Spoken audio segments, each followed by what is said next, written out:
నమస్తే welcome to Suman TV. నేను విష్ణు. ప్రస్తుతంతో పాటు మార్కెట్ అనలిస్ట్ ఈదర్ రామకృష్ణ గారు ఉన్నారు. వారితో మాట్లాడదాం. సార్ నమస్తే. సార్ ఈదర్ రామకృష్ణ గారు. నమస్తే అండి. సార్ ఈదర్ రామకృష్ణ గారు, ఒక $1 మిలియన్ క్వశ్చన్ లాంటిది. ఒక ట్రేడర్ యొక్క సైకాలజీ మైండ్ సెట్ అనేది ఎలా ఉండాలి? ట్రేడింగ్లో బాగా డబ్బులు సంపాదించాలి అంటే ఎటువంటి స్ట్రాటజీస్ని పద్ధతిగా ఫాలో అవ్వాలి అంటారు? ఎటువంటి విషయాల పట్ల అవగాహన పెంపొందించుకుంటే అతను ఒక సక్సెస్ఫుల్ ట్రేడర్గా ముందుకి కొనసాగుతాడు? అదేవిధంగా ఎటువంటి విషయాల పట్ల సరైన అవగాహన లేకుండా ట్రేడింగ్ చేస్తే అపజయాల్ని మూటగట్టుకొని ఫెయిల్యూర్స్లోకి జారుకుంటారు?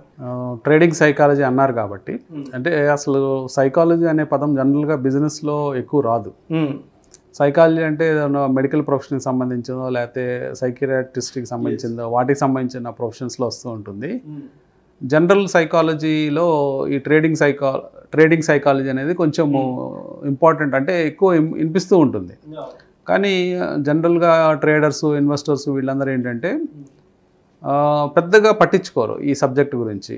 అంటే మెయిన్ కీ రోల్ ఇదేనండి, అంటే ఇదే కీగా ఉంటుంది. ఎందుకు బిజినెస్లో ఒక సైకాలజీ రోల్ వస్తుంది అనేది మనం ఆలోచిస్తే, మీరు ఏ బిజినెస్ చేసేవాళ్ళనైనా మీరు అబ్జర్వ్ చేస్తే దాంట్లో ఒక లొకేషన్ ఇంపార్టెన్స్ ఉంటుంది. అంటే ఆ బిజినెస్ ఎక్కడ పెట్టాడు, ఏ లొకేషన్లో పెట్టాడు, అక్కడ అతని ప్రోడక్ట్కి ఎలాంటి డిమాండ్ ఉంటుంది. సో అతను మంచి ప్రోడక్ట్ ఇవ్వగలిగితే, మంచి డిమాండ్ ఉన్న ప్రోడక్ట్ కనుక సంబంధించిన బిజినెస్ పెట్టుకోగలిగితే అతను ఈజీగా సక్సెస్ అవ్వడానికి ఛాన్స్ ఉంటుంది, ప్రాబబిలిటీ కూడా ఎక్కువ ఉంటుంది. సైకాలజీ అనేది ఎందుకు కీ రోల్ అవుతుందంటే ట్రేడింగ్లో, ఇక్కడ అంత నెంబర్స్తో ముడిపడి ఉందండి. అంటే మొత్తం నెంబర్సే, కొన్న ప్రైసెస్, అమ్మిన ప్రైసెస్. ట్రేడింగ్ చేయడం అంటే రెగ్యులర్గా నెంబర్స్తో మనం డీల్ చేస్తూ ఉంటాం. ఈ నెంబర్స్ అన్నీ కూడా పర్టికులర్గా ఆ ట్రేడర్ మైండ్లో ఉంటాయి. అవి బయట కనిపించవు ఎవరికి. చుట్టుపక్కల వాళ్ళు చూస్తున్నా, అతన్ని అబ్జర్వ్ చేసినా కానీ అతను ఎలాంటి ట్రేడ్లో ఉన్నాడు, అతను లాభంలో ఉన్నాడా, ఆ ట్రేడ్లో నష్టంలో ఉన్నాడా, లేకపోతే ఎలాంటి పరిస్థితుల్లో ఉన్నాడు అనేది అది కేవలం అతని ఒక్కడికే తెలుస్తుంది. మనం ట్రేడింగ్ అనేది ఒక బిజినెస్ రూపంగా తీసుకున్నా కానీ ఇక్కడ సైకాలజీ రోల్ వస్తుంది. ఎందుకు రోల్ వస్తుందంటే ఎమోషన్స్ అనేవి, అంటే మనకి ఫియరు, గ్రీడు, ఇలాంటివన్నీ కూడా, యాంగ్జైటీ, ఇలాంటివన్నీ కూడా మనకి పెద్ద పాత్ర పోషిస్తూ ఉంటాయి. సో అందువల్ల ట్రేడింగ్ సైకాలజీ అనేది చాలా ఇంపార్టెంట్ అంశంగా మనం పరిగణలోకి తీసుకోవాలండి. సో ఇది నెగ్లెక్ట్ చేస్తే ట్రేడింగ్లో సక్సెస్ అందుకోవటం చాలా దుర్లభమే అని చెప్పచ్చు.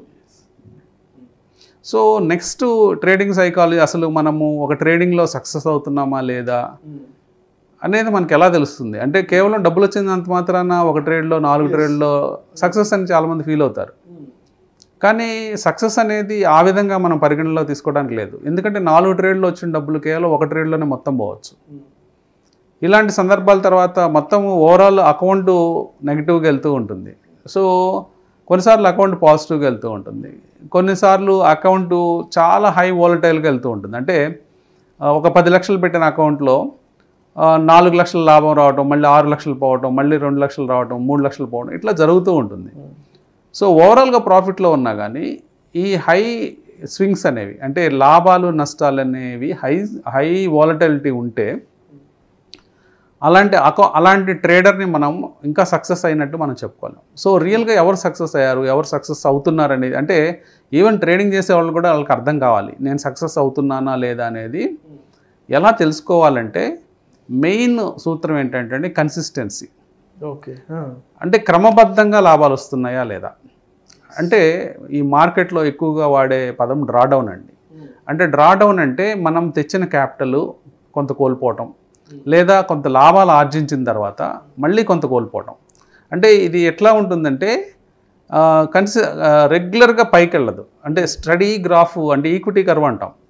ఈ ఈక్విటీ కర్వ్ స్టడీగా పైకి వెళ్ళదు. అంటే మీరు ఫర్ ఎగ్జాంపుల్ ఒక ఫిక్స్డ్ డిపాజిట్ చేసుకున్నారు అనుకోండి, బ్యాంక్లో ఫిక్స్డ్ డిపాజిట్ చేసుకున్నప్పుడు మీ ఈక్విటీ కర్వ్ నీట్గా ఉంటుంది. అంటే స్టడీగా పెరుగుతూనే ఉంటుంది వడ్డీ. బ్యాంక్ వడ్డీ ఇస్తుంది, స్టడీగా అది పెరుగుతుంది. మీకు అష్యూర్ చేసిన అమౌంట్ ఏదైతే ఉంటుందో, మీరు 10 లక్షలు పెట్టుకుంటే సంవత్సరం తర్వాత ఇంత, 2 సంవత్సరాల తర్వాత ఇంత, 3 సంవత్సరాల తర్వాత ఇంత, ఆ రేట్ ఆఫ్ ఇంట్రెస్ట్ ప్రకారం స్టడీగా గ్రాఫ్ పెరుగుతుంది. సో మీ గ్రాఫ్ 45 డిగ్రీస్లో వెళ్తూ ఉంటుంది. సో దీంట్లో ఏ గొడవ ఉండదు. కానీ స్టాక్ మార్కెట్లో మీ గ్రాఫ్ ఎప్పుడు కూడా 45 degreesలో వెళ్ళదు, కిందకి పైకి కిందకి పైకి తిరుగుతూ ఉంటుంది. అంటే కొంచెం పడిపోవటం, మళ్ళీ పెరగటం, మళ్ళీ పడిపోవటం, మళ్ళీ పెరగటం. దీన్నే మనం ఈక్విటీ కర్వ్ కూడా అని అంటాం. ఓకే. సో ఈక్విటీ కర్వ్ స్టడీగా వెళ్తేనే మనం సక్సెస్ అయినట్టు అర్థం చేసుకోవాలి. అంటే మనకు కన్సిస్టెంట్గా ప్రాఫిట్స్ రావాలి. అంటే డ్రాడౌన్స్ ఉన్నప్పటికీ, అంటే మీ డబ్బులు, మీ మనీ 10 lakhs 11 lakhs అవ్వచ్చు, 12 lakhs అవ్వచ్చు, 13 lakhs అవ్వచ్చు, కానీ ఈ ప్రాసెస్లో కొంత కోల్పోతూ ఉంటారు. అంటే 12 లక్షల దాకా వెళ్ళిన ఫండ్ మళ్ళీ 11,70,000కి వస్తుంది, లేకపోతే 11,50,000కి వస్తుంది, మళ్ళీ 11,50,000 నుంచి 12,50,000కి వెళ్తుంది, మళ్ళీ 12,25కి వస్తుంది, మళ్ళీ 13కి వెళ్తుంది. ఇట్లా పెరగటం అనేది సహజ సిద్ధం అనమాట. అంటే అప్పుడప్పుడు డ్రాడౌన్స్ రావడం అనేది మార్కెట్లో సహజ సిద్ధం. సో కానీ కన్సిస్టెంట్గా ఓవర్ పీరియడ్స్లో డిఫరెంట్ టైం ఫ్రేమ్స్లో మనం చూసినప్పుడు, అంటే మంత్లీ చూసినా లేకపోతే క్వార్టర్లీ చూసినా యాన్యువల్గా చెక్ చేసినా కానీ మీ ప్రాఫిట్స్ స్టడీగా పెరుగుతూ ఉన్నట్లయితే మీరు ట్రేడర్గా సక్సెస్ అయినట్టు మీరు చెప్పుకోవచ్చు. అప్పటిదాకా మీరు సక్సెస్ఫుల్ ట్రేడర్గా మీరు భ్రమపడతారు. అంటే కొన్నిసార్లు ఏమవుతుందంటే ఏదో 4 ట్రేడ్లు సక్సెస్ అయిపోయి 10 లక్షల మీద ఒక 4 లక్షలు ప్రాఫిట్ రాగానే నేను సక్సెస్ అనుకొని ఎక్కువ మొత్తంలో మళ్ళీ జమ చేసి ట్రేడింగ్ చేస్తారు. అప్పుడు పెద్ద నష్టం వాటిల్లే అవకాశం ఉంది. సో మీరు ఎప్పుడు కూడా చిన్న మొత్తం అయినా పర్వాలేదు, ఒక 2 లక్షల 4 లక్షల 5 లక్షలనే పాయింట్ కాదు. మీరు ప్రాఫిట్స్ అనేవి మీ P&L అండ్ అకౌంట్ అనేది స్టడీగా పెరుగుతుందా, కన్సిస్టెంట్గా పెరుగుతుందా, మంత్ ఆన్ మంత్ లేకపోతే క్వార్టర్ ఆన్ క్వార్టర్ ఇలా పెరుగుతూ ఉందా, అది మీరు ఒక పద్ధతిగా ఎక్కువ వాలటిలిటీ లేకుండా, అంటే పర్సంటేజ్ పెరగటాలు కూడా ఒక స్టడీగా పద్ధతిగా పెరుగుతూ ఉంటే మీరు సక్సెస్ అయ్యారని అర్థం చేసుకోవచ్చు. సో అదేవిధంగా ఈ ట్రేడింగ్ విషయానికి వస్తే ఈ స్టాప్ లాస్ అనేది ఒక పెద్ద ప్రైమరీ ఫ్యాక్టర్. అసలు ఈ స్టాప్ లాస్ అనేదాన్ని ఎలా చూడాలి? అంటే ఇది ఒక మనీ మేనేజ్మెంట్ రూల్స్లో వస్తాయండి. అంటే మీరు ఇందాక మనం మాట్లాడుకున్నట్లుగా డ్రాడౌన్ గురించి మాట్లాడాం. ఈ డ్రాడౌన్ అనేది ఎంతవరకు కోల్పోతే, అంటే ఎంతవరకు నేను పోగొట్టుకుంటే నా ట్రేడ్ని నేను ఆపేస్తాను అనేది ఒక ముఖ్యమైన ప్రశ్నగా మనం ఉంచుకోవాలి ఎప్పుడు. అంటే ఒక సక్సెస్ఫుల్ ట్రేడర్స్ కానీ పెద్ద ట్రేడర్స్, అంటే ఇంటర్నేషనల్గా సక్సెస్ అయిన ట్రేడర్స్, వీళ్ళందరూ కూడా ఏం చేస్తున్నారంటే వాళ్ళు ఒక మనీ మేనేజ్మెంట్ రూల్ ప్రకారం 1% ఆఫ్ ద క్యాపిటల్ కానీ 2% ఆఫ్ ద క్యాపిటల్ కానీ కోల్పోతే వాళ్ళు ఆ ట్రేడ్ని ఆపుతారు. అంటే ఫర్ ఎగ్జాంపుల్ ఒక వ్యక్తి దగ్గర 10 లక్షలు ఉంది. సో 2% ఆఫ్ ద క్యాపిటల్ అంటే ఒక ట్రేడ్ చేసినప్పుడు నాకు 2% కంటే ఎక్కువ కోల్పోకూడదు. లేదా అంటే ఒక ట్రేడ్ అంటే మీరు ఇక్కడ కన్ఫ్యూజ్ అవ్వద్దు. మొత్తం నేను అన్ని ట్రేడ్లను కూడా ఒక ట్రేడే అంటాను. అంటే ఈ 10 లక్షల్లో మనకు 10 ట్రేడ్లు ఉండొచ్చు. ఒక ట్రేడ్, కొన్ని ట్రేడ్స్ ప్రాఫిట్స్ వస్తుంటాయి, కొన్ని ట్రేడ్స్ లాస్ వస్తుంటాయి. సో ఒక ఇండివిజువల్ ట్రేడ్ కొంచెం ఎక్కువ పోవచ్చు. ఇప్పుడు 1,00,000కు ఒక ట్రేడ్ చేస్తున్నాను అనుకోండి, 10 రకాల ట్రేడ్స్ నేను పెట్టాను సెటప్లో. కొన్ని ట్రేడ్స్లో నాకు 4-5% పోవచ్చు. అంటే దానివల్ల నష్టం లేదు. 4-5% పోయినా నాకు 1,00,000 క్యాపిటల్ కాబట్టి దానికి ఒక 5,000 పోతుంది. సో ఓవరాల్గా 10 ట్రేడ్ల మీద నాకు 2% కంటే ఎక్కువ పోకూడదు. అంటే 20,000 రూపాయల కంటే నాకు ఎక్కువ పోతే ఆ పర్టికులర్ పొజిషనల్ ట్రేడింగ్లో మనకు నష్టం వచ్చినట్టుగా మనం అర్థం చేసుకొని కట్ చేసుకోవాలి. అదే ఇంట్రాడే ట్రేడ్ చేసినప్పుడు ఇంకా తక్కువ మొత్తంలో పెట్టుకుంటారు. అంటే 1% ఆఫ్ ద ట్రేడ్ లేదా 1.5% of the trade, maximum 3% of the trade, 1 నుంచి 3% దాకా మనము స్టాప్ లాస్గా పెట్టుకోవాలి. ఎందుకంటే అట్లీస్ట్ మన మైండ్, మన ఎమోషన్స్ని ఫ్రీ అప్ చేయాలి. అంటే ఇప్పుడు ఒక ట్రేడ్లో ఉన్నప్పుడు పర్టికులర్గా మనం ఫెయిల్ అయినప్పుడు, లాస్ వస్తున్నప్పుడు జనరల్గా అందరూ చేసే మిస్టేక్ ఏంటంటే ఆ ట్రేడ్ని వాచ్ చేస్తూ ఉంటారు. దీన్ని హోప్ ట్రేడ్ కింద మారుస్తారు. హోప్ ట్రేడ్ అంటే ఆ ట్రేడ్ని ఎప్పటికైనా సక్సెస్ కాకపోతుందా, ఇవాళ కాకపోతే రేపు మార్నింగ్ రికవర్ అయిపోతుంది మార్కెట్, నాకు లాభం వస్తుంది అనే ఆశతో ఆ ట్రేడ్ని నడుపుతూ ఉంటారు. అప్పుడు జరిగే పరిణామం ఏంటంటే ఈ 2-3% వచ్చిన లాస్ అలా 4-5-6 అలా పెరుగుతూ ఉంటుంది లాస్. ఒకసారి లాస్ మనం ఎప్పుడైతే 2%, 3% దగ్గర ఆపలేకపోయామో 6% దగ్గర ఎట్టి పరిస్థితుల్లో మనం ఆపలేం. మనం ఏమైపోతామంటే ఆ ట్రేడ్లో స్ట్రక్ అయిపోతాం. ట్రేడ్లో స్ట్రక్ అయిపోయి మనం ఎక్కువ లాస్ని బుక్ చేసుకునే పరిస్థితులు కల్పించుకుంటాం మనమే. అది ఎక్కడికో వెళ్తుంది. తర్వాత 12% దగ్గర 15% దగ్గర మనం లాస్ని కట్ చేస్తాం. ఒకసారి కనుక మనం లాస్ ఎక్కువ పెద్ద మొత్తంలో బుక్ చేసినట్లయితే దాన్ని రికవర్ చేయడానికి చాలా నెలలు టైం పట్టే అవకాశం ఉంది. అంటే టైం వేస్ట్ అవుతుంది. సో తద్వారా మనం ఇక్కడ నేర్చుకునే పాయింట్ ఏంటంటే మన లాస్ని కనుక ఎర్లీగా కట్ చేయగలిగితే, అంటే 2%, 3%, 1.5% దగ్గర కట్ చేయగలిగితే కొంచెం రెస్ట్ ఇచ్చి మన బ్రెయిన్కి, టోటల్గా ఇదంతా బ్రెయిన్ వర్క్, బ్రెయిన్తో ముడిపడింది. కంటిన్యూస్గా మనము క్యాల్కులేషన్స్ చేసినా లేకపోతే ఆలోచించినా మనం కాన్స్టెంట్గా ఎమోషన్స్ గురవుతూ ఉంటాం. వాటిలో మెయిన్గా ఆశ ఒకటి, భయం ఒకటి. ఈ రెండు ఎమోషన్స్ పెద్ద రోల్ ప్లే చేస్తాయి ట్రేడింగ్లో. ఈ దీన్ని ఫియర్ గ్రీడ్ అని అంటాము. ఆ ఫియర్ గ్రీడ్లో వలలో చిక్కుకుపోతాం, లవ్ ఎఫెక్షన్ అని. ఈ చిక్కుకుపోయి ఈ ఫియర్ గ్రీడ్లో ఇంకా మనం బయటపడలేకపోతూ ఉంటాం. సో అందుకని చెప్పేసి ఈ మనీ మేనేజ్మెంట్ రూల్స్లో ముఖ్యంగా ఒక కట్ ఆఫ్ పాయింట్ పెట్టుకోవాలి. అది 2%, 3%, 1.5% పెట్టుకొని కట్ చేయడాన్ని మనం స్టాప్ లాస్ అంటాం.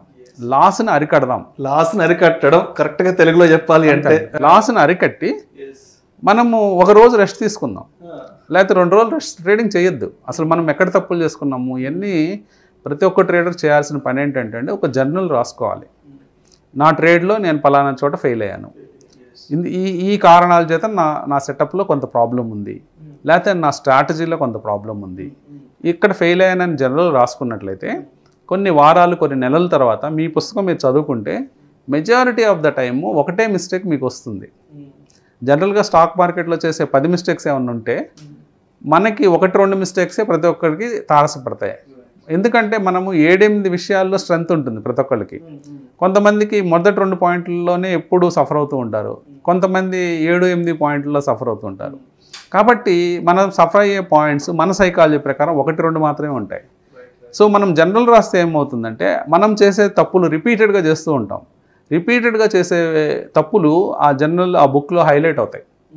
అప్పుడు మనం వాటిని ఎలా ఫిక్స్ చేసుకోవాలో మనకు ఒక నాలెడ్జ్ వస్తుంది. ఎలా ఫిక్స్ చేసుకోవాలో మనకు మనమే తెలుసుకొని మనం దాన్ని ఫిక్స్ చేసుకునే అవకాశాన్ని మనం తెచ్చుకోగలుగుతాం.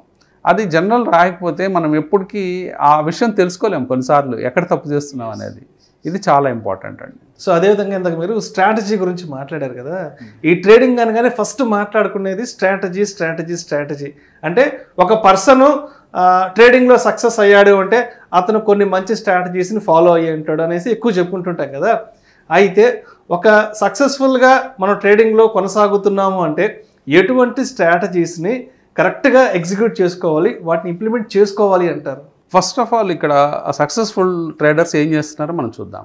సక్సెస్ఫుల్ ట్రేడర్స్ ఏం చేస్తుంటారంటే ఒక స్ట్రాటజీ పెట్టుకుంటారు, ఆ స్ట్రాటజీని కంటిన్యూస్గా ఇంప్లిమెంట్ చేస్తూ ఉంటారు. ఇంప్లిమెంట్ చేస్తే కాన్స్టెంట్గా స్టడీగా కన్సిస్టెంట్గా మనీ సంపాదిస్తూ ఉంటారు. అందరూ ఏమనుకుంటారంటే ఒక స్ట్రాటజీ కనుక నాకు కూడా తెలిస్తే ఆ స్ట్రాటజీని నేను కూడా ఇంప్లిమెంట్ చేస్తే నాకు స్టడీగా డబ్బు వస్తుంది, నేను కూడా డబ్బు సంపాదించగలనని భ్రమలో ఉంటారండి. సో ఈ సక్సెస్ఫుల్ స్ట్రాటజీ తెలుసుకోవటం ఏమన్నా కష్టమా అంటే ఏమీ కాదు. ఎందుకంటే మీరు ఒక యూట్యూబ్ ఆన్ చేసినా లేకపోతే ఎక్కడికి సెమినార్స్కి వెళ్ళినా చాలామంది సక్సెస్ఫుల్ ట్రేడర్స్ వాళ్ళ స్ట్రాటజీ పబ్లిక్ ప్లాట్ఫామ్స్ మీద చెప్పేస్తారు. ఇదేమీ సీక్రెట్ కాదు. మరి ఇదేంటి ఇంత సీక్రెట్ కానప్పుడు నేను ఎందుకు ఫెయిల్ అవుతున్నాను అనే క్వశ్చన్ అందరికీ వస్తుంది. సో ఒక మంచి స్ట్రాటజీ ఒక సక్సెస్ఫుల్ ట్రేడరు తను ఓపెన్గా పబ్లిక్ ప్లాట్ఫామ్లో ఓపెన్గా చెప్పేసిన తర్వాత కూడా ఆ స్ట్రాటజీని తను ఇంప్లిమెంట్ చేయలేకపోతాడు. ఇక్కడ ఇంప్లిమెంటేషన్ ప్రాబ్లమ్స్ వస్తాయి. ఎందుకు ప్రాబ్లమ్స్ వస్తాయి అనేది ఒకసారి మనము క్షుణ్ణంగా చూద్దాం. ఏమవుతుందంటే మార్కెట్స్ సీజన్స్లో వెళ్తూ ఉంటుందండి. అంటే మనకి ఋతువులు ఎలా ఉన్నాయో అంటే రెయినీ సీజను, సమ్మర్ అని, వింటర్ ఇలా ఉన్నట్టే మార్కెట్లో కూడా ఒక సీజన్గా మారుతూ ఉంటుందండి. అంటే దాని డైనమిక్స్ మార్చుకుంటూ ఉంది మార్కెట్. అంటే కొన్ని ఎన్విరాన్మెంట్స్ ఎలాగంటే లో విక్స్ ఎన్విరాన్మెంట్ అంటాం, హై విక్స్ ఎన్విరాన్మెంట్ అంటాం. అంటే విక్స్ అంటే జస్ట్ ఫియర్ ఇండెక్స్ అనమాట. ఇండియా విక్స్ అని ఒక చిన్న ఇండికేటర్ ఉంటుందండి. ఆ ఇండికేటర్లో ఏం చెప్తుందంటే మార్కెట్లో ఎంత ఫియర్ ఉందో చెప్తుంది. ప్రజెంట్ ఇండియా విక్స్ లో ఉందండి. అంటే ఫియర్ చాలా తక్కువ ఉన్న ఎన్విరాన్మెంట్లో మనం ఉన్నాం. ఎందుకంటే మనము బిగ్ మూవ్స్ చూడలేదు. గత కొన్ని నెలల నుంచి చిన్న మూవ్స్ చూస్తున్నాం. ఒకరోజు పెరిగినా తక్కువ పెరుగుతుంది, పడినా తక్కువ పడుతుంది. సో ఇలాంటి ఎన్విరాన్మెంట్లో ఉన్నప్పుడు ఒక రకమైన అదే స్ట్రాటజీని ఒక రకంగా ఉపయోగించాలి. అట్లాగే ఒక హై విక్స్ ఎన్విరాన్మెంట్ ఉంటుంది. అలాంటి టైమ్స్లో మనము అదే స్ట్రాటజీని ఇంకో రకంగా ఉపయోగించాల్సిన అవసరం ఉంటుంది. అట్లాగే ఇంకొక ఎన్విరాన్మెంట్ వాలటిలిటీ పెరుగుతూ ఉంటుంది.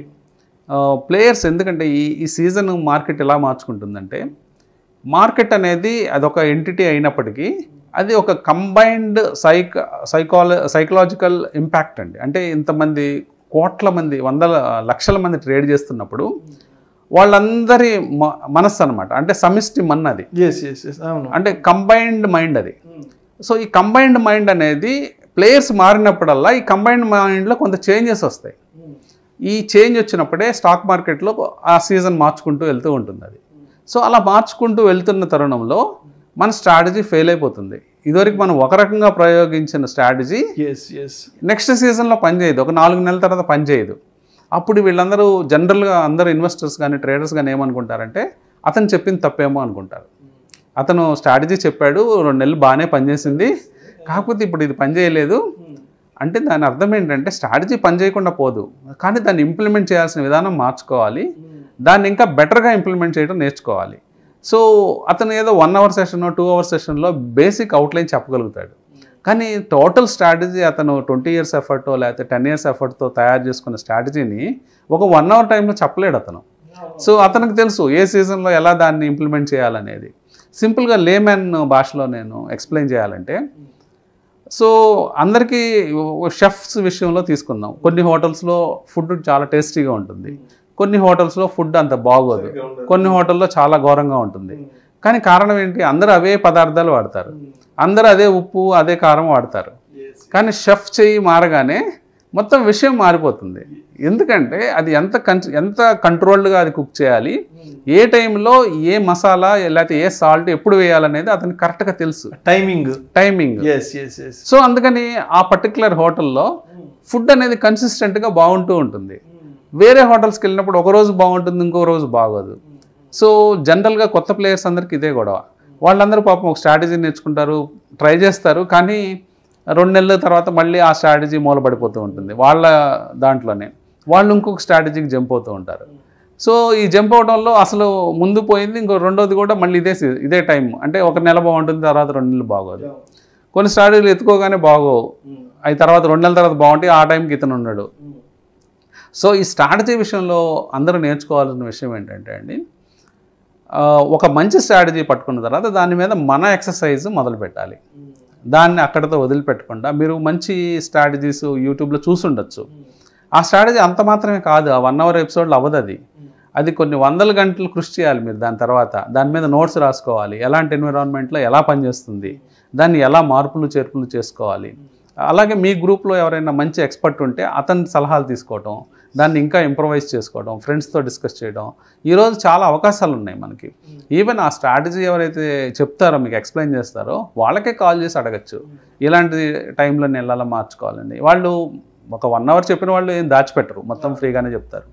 సో కాబట్టి ఇవన్నీ కూడా మనము ఒక సింపుల్గా తీసుకొని సింపుల్గా చేసేద్దామంటే అవ్వదన్నమాట. ఇప్పుడు ఇందాక చెప్పుకున్న ఎగ్జాంపుల్ ఫుడ్ బిజినెస్లో ఎలాంటి విషయాలు ఉంటాయో, అందుకని మనం పాపులర్ స్వీట్ షాప్స్ చూసుకున్న 2-3 ఉంటాయి ఊరు మొత్తం.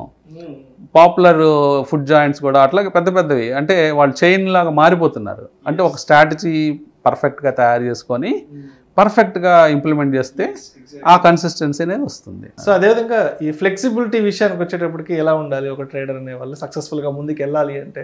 మెయిన్గా మనం సక్సెస్ఫుల్ ట్రేడర్స్ ఎప్పుడు చూస్తే వాళ్ళకి చాలా హై ఫ్లెక్సిబిలిటీ ఉంటుందండి. అంటే వాళ్ళు ఈ టైంలో చాలా అంటే ట్రేడ్లో ఫుల్గా ఇన్వాల్వ్ అయిపోతారు. వాళ్ళు టోటల్ ఫండ్స్ కూడా మొత్తం ఒకే ట్రేడ్ మీద పెట్టేస్తారు.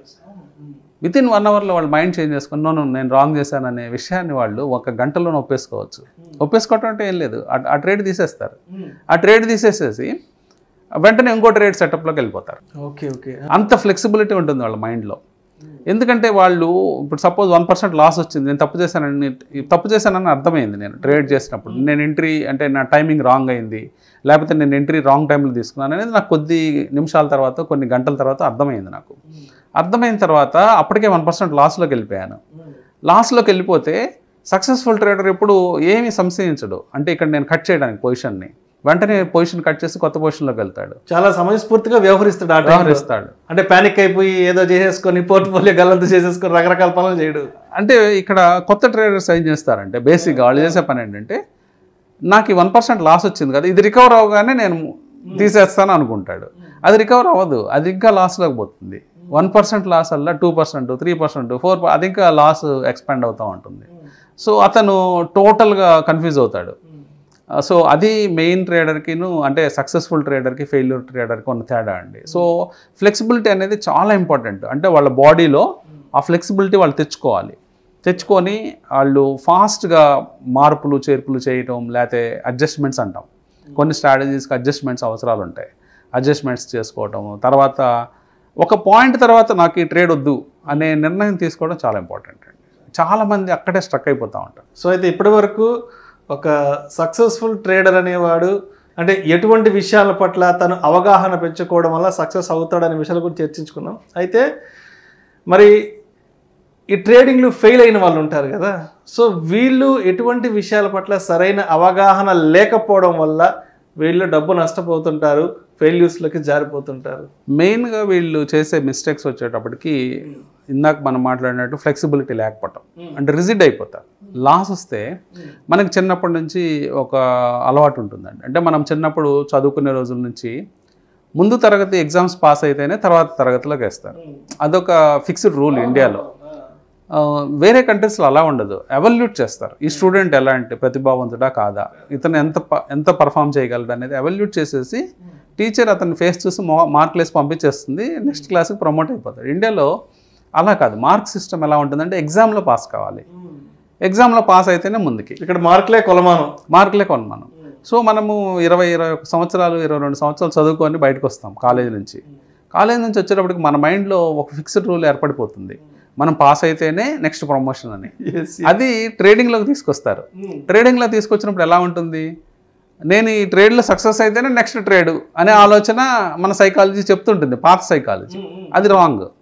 ఏంటి అంటే మనం ఈ ట్రేడ్ సక్సెస్ అయితే ఫెయిల్ అయితే ఏముంది గొడవ, ఇప్పుడు 2% లాస్ కట్ చేసుకున్నాను, నెక్స్ట్ ట్రేడ్లో 10% సంపాదిస్తాను, నాకేమైంది, ఏదైనా ఒకటే కదా, అది మంచిది కదా. అలా కాకుండా ఈ ట్రేడ్నే చూసుకుంటా కూర్చుంటే ఇది ఇంకా ఎక్కువ లాస్ అయిపోతుంది.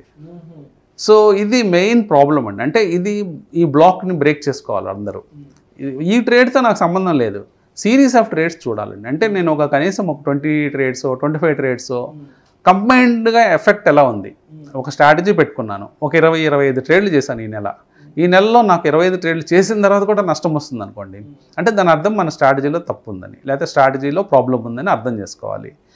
లేదా నేను ఒకటో ట్రేడ్ ఫెయిల్ అయింది, 3వ ట్రేడ్ ఫెయిల్ అయింది, 8-9 ఫెయిల్ అయినాయి, 14-15 ఫెయిల్ అయినాయి, నో ప్రాబ్లం, ఎందుకంటే మిగతా సక్సెస్ అవుతున్నాయి కదా. అంటే మన సిరీస్లో ర్యాండమ్ సీక్వెన్సెస్ వస్తాయండి. అంటే ర్యాండమ్ సీక్వెన్స్ అంటే ఏ ట్రేడ్ సక్సెస్ అవుతుందో ఏ ట్రేడ్ ఫెయిల్ అవుతుందో ఎవరికి తెలియదు. ట్రేడ్ అయిపోయిన తర్వాత మనకు తెలుస్తుంది ఈ ట్రేడ్ సక్సెస్ అయింది, ఈ ట్రేడ్ ఫెయిల్ అయిందని.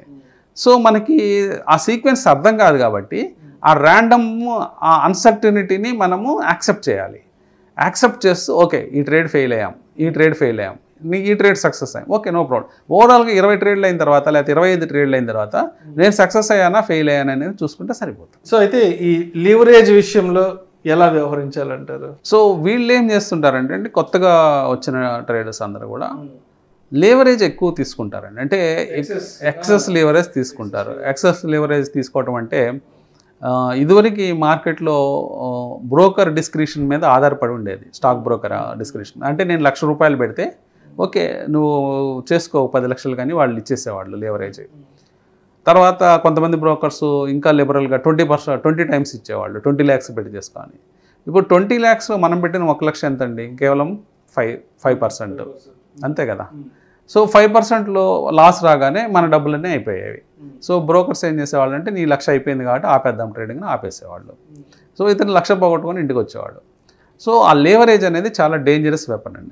అట్ ద సేమ్ టైం మనము 1,00,000 పెట్టి 20 lakhsతో మనం ట్రేడ్ చేస్తే లాభం వచ్చిన అలాగే వస్తుంది. 5% ఆ ట్రేడ్లో లాభం వస్తే 1,00,000 వచ్చినట్టు మనం ఫీల్ అవుతాం, నాకు 100% రిటర్న్ వచ్చింది కదా అని. ఈ గ్రీడీనెస్ అనేది కొత్తగా వచ్చిన ట్రేడర్స్లో చాలామందికి ఉంటుంది. సో ఇది తప్పులు జరుగుతున్నాయని చెప్పేసి సెబీ, ఎన్ఎస్సి ఎక్స్చేంజెస్ ఇవన్నీ కొద్దిగా కంట్రోల్ చేసినాయి. ఇప్పుడు బ్రోకర్ డిస్క్రిప్షన్ తీసేసింది టోటల్గా. తీసేసి ఇది అందరికీ కామన్ రూల్ ఇండియా మొత్తం, కేవలం 4 times మాత్రమే లేవరేజ్ ఇవ్వండి. అంటే 4 times మించి ఇవ్వద్దు. 1,00,000 పెట్టిన వాళ్ళకి 4 లక్షలు ఇవ్వండి లేవరేజ్. ఇలా చేశారు. అయినప్పటికీ కొత్త మార్గాలు ఉన్నాయి. 1,00,000 పెట్టిన వాళ్ళకి 4 కాకుండా ఇంకా వేరే మార్గాల ద్వారా వాళ్ళు ఏం చేస్తున్నారంటే కొంతమంది బ్రోకర్స్ ఇస్తున్నారు. అంటే ఎన్బిఎఫ్సి రౌట్ కానీ తర్వాత మ్యూచువల్ ఫండ్ స్ప్లిట్ చేసి దాన్ని ఇచ్చి కొంతమంది ఫండింగ్ చేస్తున్నారు. మనం పెట్టిన క్యాపిటల్కి డబల్ క్యాపిటల్ అవుతుంది. వాళ్ళు ఫండింగ్ 1+1 చేస్తారు. 1+1 మీద మళ్ళీ 4 times అంటే 8 times అవుతుంది. ఇట్లా వేరే ఆల్టర్నేట్ రూట్స్ ఎత్తుక్కొని లేవరేజ్ తెచ్చుకున్నా కానీ అసలు మనకి ఇంపార్టెంట్ థింగ్ ఏంటంటే మనకి స్కిల్ ఉందా లేదని చాలా ఇంపార్టెంట్. మనం స్కిల్ లేకుండా ఎక్కువ లేవరేజ్తో ప్లే చేస్తే ఫైర్తో ప్లే చేసినట్టే. మనకి ఫైర్ ఫైటింగ్ సిస్టమ్స్, మనము ఫైర్ని బాగా ఎదుర్కోగలమని తెలిసినప్పుడే మనము కొంచెం లేవరేజ్ తీసుకున్నా తప్పులేదు. కానీ అసలు మనకి ఏ స్కిల్ లేకుండా లెవరేజ్ తీసుకుంటే మనము బోల్తా పడే ఛాన్సెస్ ఎక్కువ ఉంటాయి, ఎక్కువ నష్టపోయే ఛాన్సెస్ ఉంటాయి. సో అయితే సాధారణంగా మన పెద్దవాళ్ళు చెప్తుంటారు, జీవితంలోకి పైకి రావాలి అంటే ఒక డిసిప్లైన్డ్గా ఎదగాలి బాబు, ఒక డిసిప్లైన్తోనే ముందుకెళ్ళగాలని చెప్తుంటారు కదా. మరి ఈ ట్రేడింగ్ విషయంలో మనం ఈ డిసిప్లైన్ విషయంలో ఎలా ముందుకు సాగాలి అంటారు? ఎటువంటి డిసిప్లైన్స్ పాటించకపోవడం వల్ల డబ్బులు నష్టపోతాము, జీవితం అగాధంలోకి వెళ్ళిపోతుంది? ఇదొక మంచి క్వశ్చన్ అండి.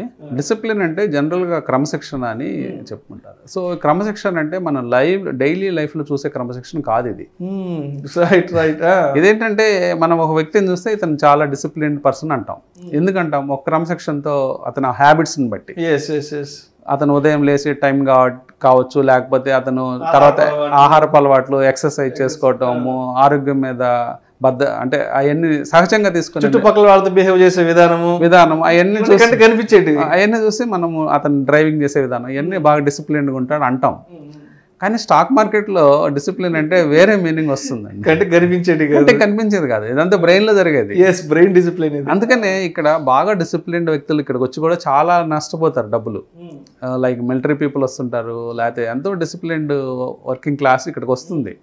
వాళ్ళు ఏమనుకుంటారంటే నాకు చాలా డిసిప్లిన్ ఉంది కదా, సో నేను ఈజీగా సక్సెస్ అయిపోతాను, కొంతమంది ఏమనుకుంటారంటే నేను మ్యాథ్ నాకు బాగా వచ్చు కదా, ఇదంతా నెంబర్స్ గేమే కాబట్టి నేను ఈజీగా విన్ అవుతానని కొంతమంది, నేను కాలేజ్ టాపర్ అని కదా నేను ఈజీగా విన్ అవుతానని కొంతమంది, నేను పెద్ద పెద్ద బ్యాంకుల్లో పనిచేశాను, మార్కెట్ గురించి నాకు అవగాహన ఉంది, అలాగే నేను నా ప్రొఫెషన్లో టాప్ కదా. ఫర్ ఎగ్జాంపుల్ ఒక ఎక్స్పర్ట్ డాక్టర్ కావచ్చు, లేకపోతే ఇట్లాంటి వ్యక్తులు కూడా నేను నా ప్రొఫెషన్లో నేను టాప్ కాబట్టి ఈ ప్రొఫెషన్ నథింగ్ అనుకొని చాలామంది వచ్చి డబ్బులు పోగొట్టుకునే ఛాన్సెస్ ఉన్నాయండి.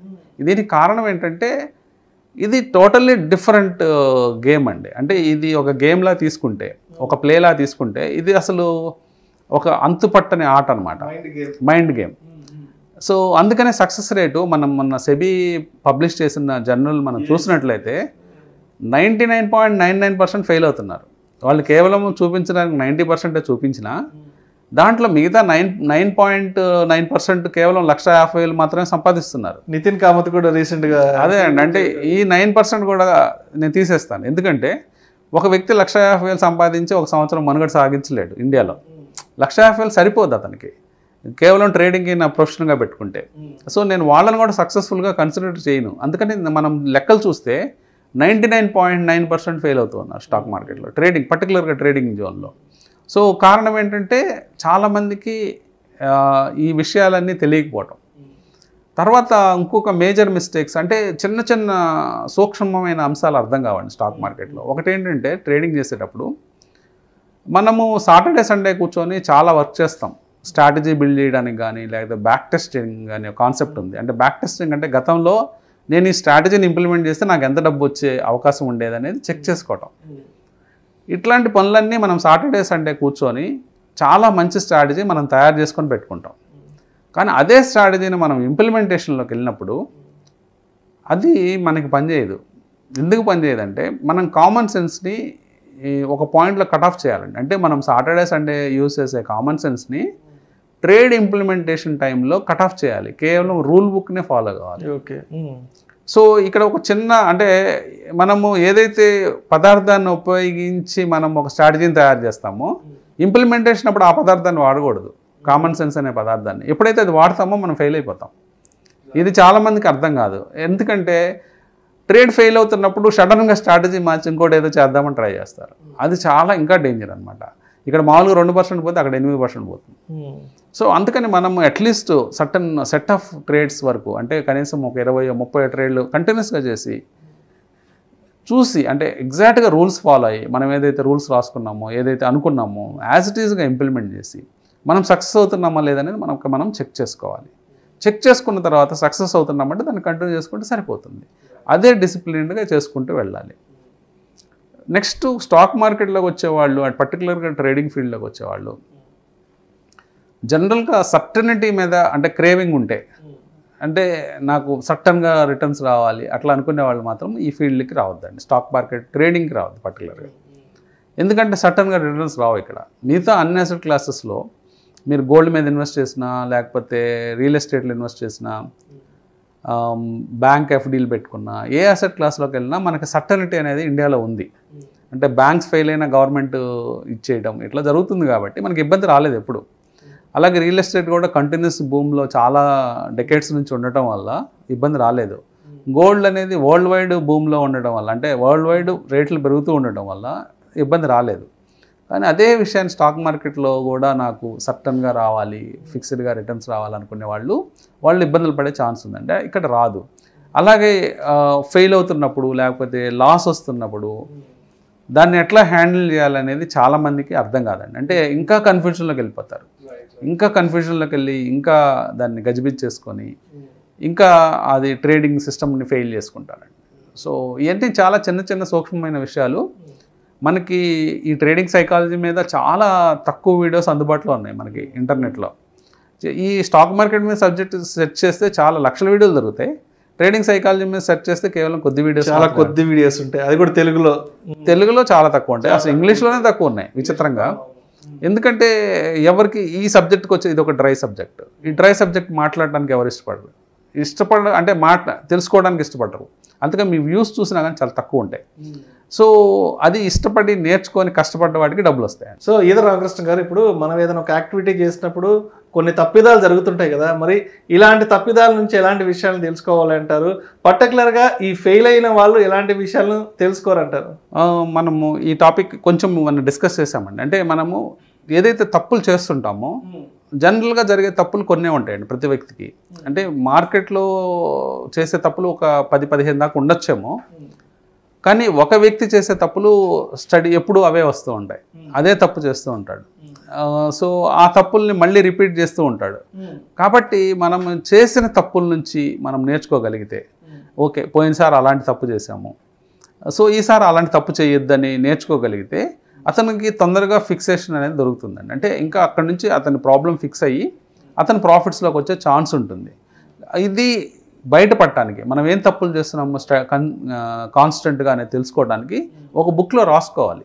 ఓకే, పలానా ట్రేడ్ చేశాను ఈరోజు ఒక తప్పు వల్ల, అంటే మనం చేసుకున్న రూల్ బుక్ని బ్రేక్ చేసుకుంటే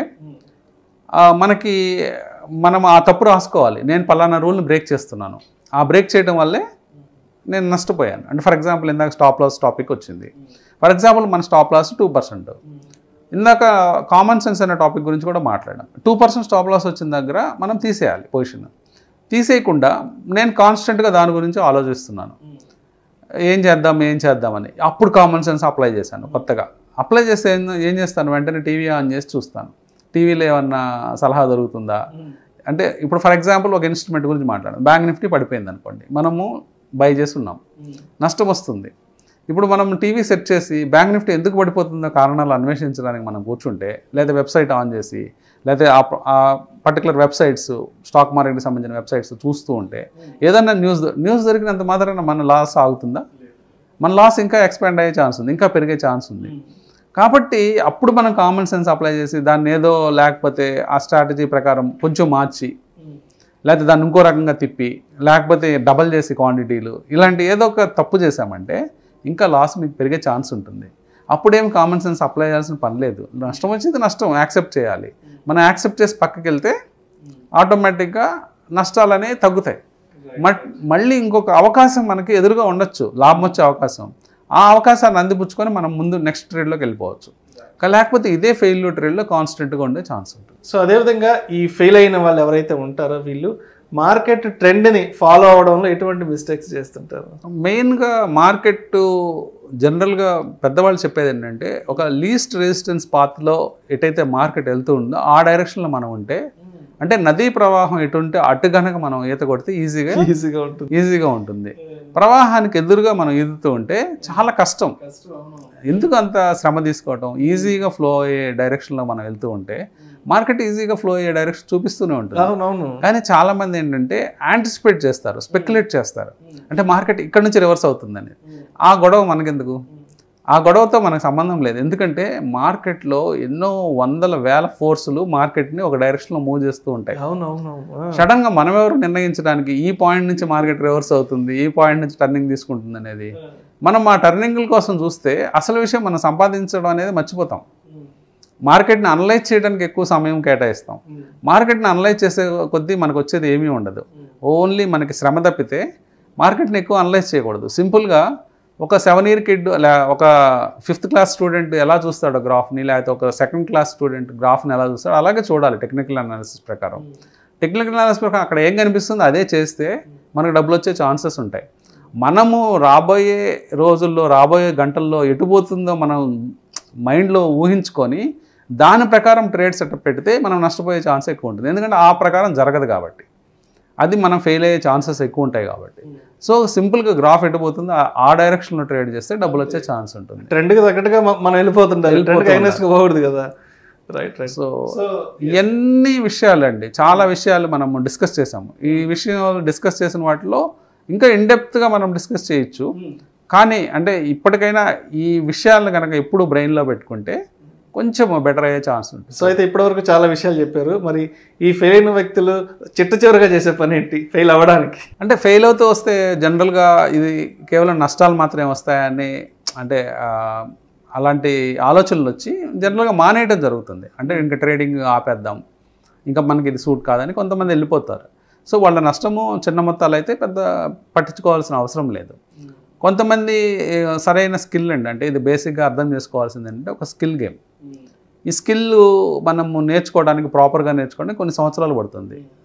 అంటే ఫ్రాంక్గా మాట్లాడుకుంటే కనీసం 2 సంవత్సరాలు 3 సంవత్సరాలు అట్లీస్ట్ ఒక స్ట్రాటజీ మీద మీరు టైం కేటాయిస్తే ఒక 2-3 సంవత్సరాలు పట్టే అవకాశం ఉంటుంది.